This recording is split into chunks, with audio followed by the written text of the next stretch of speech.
Hello guys, welcome back to this channel. If you can't watch my previous parts of the series, then I'm giving the link in the description box. Guys, this is the last part of this series. Episode की starting में Sang-woo और जायोंग दोनों walk कर रहे होते हैं। जायोंग Sang-woo को कहता है, क्या तुम्हें मुझसे कुछ नहीं कहना? सांगवू कहता है, नहीं। जायोंग कहता है, क्या मैं ऑफर को रिजेक्ट कर दूं? तो सांगवू कहता है, इसकी कोई ज़रूरत नहीं, और ये कहकर चला जाता है। जायोंग रेस्टोरेंट में यूना के साथ बैठा होता है तो यूना उसे बताती है कि सांगवू ने मुझसे तुम्हारी लव लाइफ के बारे में पूछा था। तो जायोंग कहता है, तुमने उसे क्या बताया? तो यूना कहती है, मैंने तो सिर्फ 10 लड़कियों के बारे में बताया, बाकी मुझे याद नहीं थी। तो जायोंग कहता है, तुमने ऐसा क्यों कहा? तो यूना कहती है, मैंने उसे ये भी कहा कि अब तुम बहुत चेंज हो गए हो। देन यूना वहाँ से चली जाती है। रात को जायोंग सांगवू को टेक्स्ट करता है, क्या तुम बाहर आ सकते हो? तो सांगवू बाहर आ जाता है। जायोंग सांगवू को एक केक देता है और कहता है कि ये मैंने बनाया, हैप्पी बर्थडे। तो सांगवू पूछता है कि तुम्हें कैसे पता चला कि आज मेरा बर्थडे है? तो जायोंग बताता है कि जब तुमने मुझे अपने डॉक्यूमेंट सेंड किए थे तो मैंने वहाँ पर देख लिया।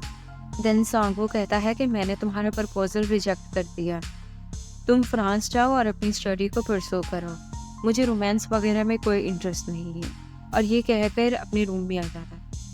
रूम में आने के बाद वो पार्सल को ओपन करता है तो पार्सल पर लिखा होता है कि मैं कुछ और भी खरीद सकता था, बट मुझे तुम्हारे लिए केक को बेक कर। तो सांगवू ये देखकर थोड़ी सी स्माइल करता है। नेक्स्ट डे सांगवू क्लास में जब टेस्ट कर रहा होता है तो वो कंटिन्यूसली जायोंग के बारे में ही सोचता है।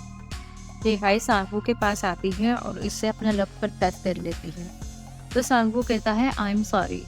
तो जिहाई कहती है, मुझे स्टार्ट से ही पता था, बट मैं कन्फेस करना चाहती थी, मैंने कन्फेस कर लिया। बाय द वे मैं चाहती हूँ कि हम फ्रेंड्स ही रहें। रात को सांगवू जब अपार्टमेंट में आता है तो जायोंग के अपार्टमेंट के भी कुछ लोग खड़े होते हैं। वो सांगवू को कहते हैं कि हम रियल एस्टेट से हैं। इस अपार्टमेंट में जो रहता था उसने हमें कहा था मैं जल्द से जल्द किसी और को ये देना चाहता हूँ। तो आज हम आए हैं, बट वो कॉल ही नहीं पिक कर रहा। अगर आपको वो कहीं दिखे तो प्लीज़ उसे हमारे बारे में इन्फॉर्म कर देना। एंड देन वो यहाँ से चले जाते हैं। उनके जाने के बाद सांगवू जायोंग के साथ अपने सब मोमेंट्स को याद करता है।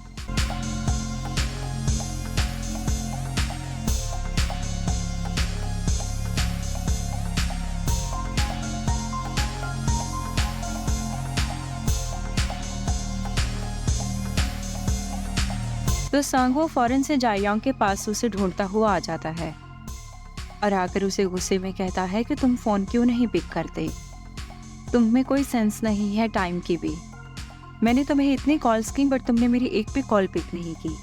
जब जायोंग अपना मोबाइल देखता है तो कहता है कि मेरा फ़ोन साइलेंट पर था, मुझे पता नहीं चला। और बाय द वे तुम मेरे ऊपर गुस्सा करने यहाँ पर आए हो। तो सांगवू कहता है, मुझे नहीं पता मैं ऐसा क्यों कर रहा हूँ। मैं हमेशा तुम्हें खुद से दूर भेजने की कोशिश करता हूँ, बट मुझे पता है कि ये बेकार है। आई लाइक यू हरियोंग, मैं तुम्हें बहुत पसंद करता हूँ। क्या मैं तुम्हारी रिक्वेस्ट पर अब रिस्पॉन्स कर सकता हूँ? तो जायोंग कहता है, उसका टाइम अब खत्म हो चुका है, मैं एक और रिक्वेस्ट तुम्हें दे सकता हूँ। और सांगवू का हाथ पकड़कर कहता है, let's be lovers, it's not a trial. तो सांगवू जायोंग को किस करने लग जाता है एंड देन ये दोनों हक करते हैं। रात के वक्त सांगवू और जायोंग बैठे प्रोजेक्ट पर काम कर रहे होते हैं तो जायोंग कहता है, लगता है तुम्हें अपने लवर की एबिलिटीज़ का पता नहीं है।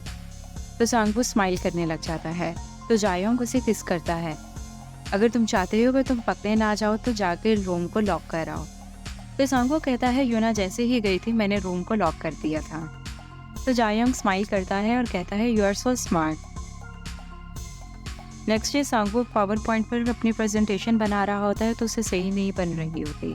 जायोंग कहता है कि तुम्हारे पावर पॉइंट के स्किल्स बिल्कुल भी अच्छे नहीं हैं, तो मैं तुम्हारी हेल्प करता हूँ।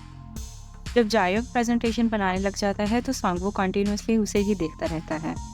तो जायोंग कहता है कि तुम मुझे तब तक ऐसे देखोगे, अगर तुम मुझे ऐसे देखते रहे तो मैं काम नहीं कर पाऊंगा। तो सांगवू कहता है, मैं वॉशरूम में जा रहा हूँ, और ये कहकर वहाँ से चला जाता है। जायोंग एक फोल्डर ओपन करता है तो उसमें दिखता है कि सारे जायोंग के ही पिक्स हैं। इतने ही देर में सांगवू आ जाता है और कहता है, प्लीज़ कुछ ना देखना। तो जायोंग उसे किस करने लग जाता है। Thanks for watching.